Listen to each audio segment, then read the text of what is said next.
Friends, ఇప్పుడే అందిన వార్త. మహిళలకు షాక్ ఇచ్చిన రేవంత్ సర్కార్ అంటూ వార్తలైతే వస్తున్నాయి. మరి ఏమని షాక్ ఇచ్చారు, దేనికోసం షాక్ ఇచ్చారు అనేది చూసేద్దాం ఫ్రెండ్స్. వివరాల్లోకి వెళ్ళే ముందు దయచేసి లైక్ చేసి షేర్ చేసి సబ్స్క్రైబ్ అయితే చేయండి ఫ్రెండ్స్. అయితే ఈరోజు అసెంబ్లీలో 2.91 లక్షల కోట్ల రూపాయలతో బడ్జెట్ను ప్రవేశపెట్టింది తెలంగాణ ప్రభుత్వం. అన్ని వర్గాలకు న్యాయం చేసేలా తమ బడ్జెట్ను రూపొందించామని ప్రభుత్వ పెద్దలు చెబుతుంటే తెలంగాణ ప్రజలకు వెనుకపట్ట పొడిచారని బీఆర్ఎస్ విమర్శిస్తోంది. ఇది ఇలా ఉంటే ఈ బడ్జెట్పై ఎన్నో ఆశలు పెట్టుకున్న మహిళలకు నిరాశ మిగిలింది. ఎన్నికల సమయంలో ఇచ్చిన హామీ మేరకు నెలకు 2,500 రూపాయల పథకంపై ప్రకటన వస్తుందని రాష్ట్రంలోని మహిళలు ఆశించారు.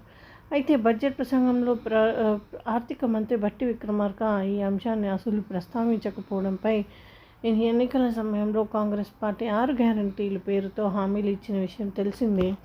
ఇందులో భాగంగా మహాలక్ష్మి స్కీమ్ కింద మహిళలకు నెలకు 2,500 రూపాయలు ఇస్తామని హామీ ఇచ్చారు.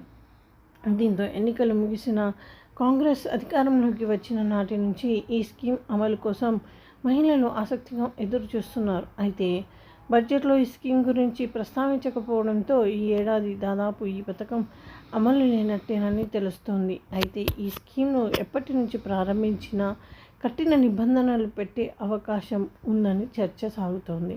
ప్రభుత్వం అందించే ఏ స్కీమ్లోనూ లబ్ధిదారులకు లేని మహిళలకి ఈ పథకాన్ని వర్తింపజేసే అవకాశం ఉందని సమాచారం.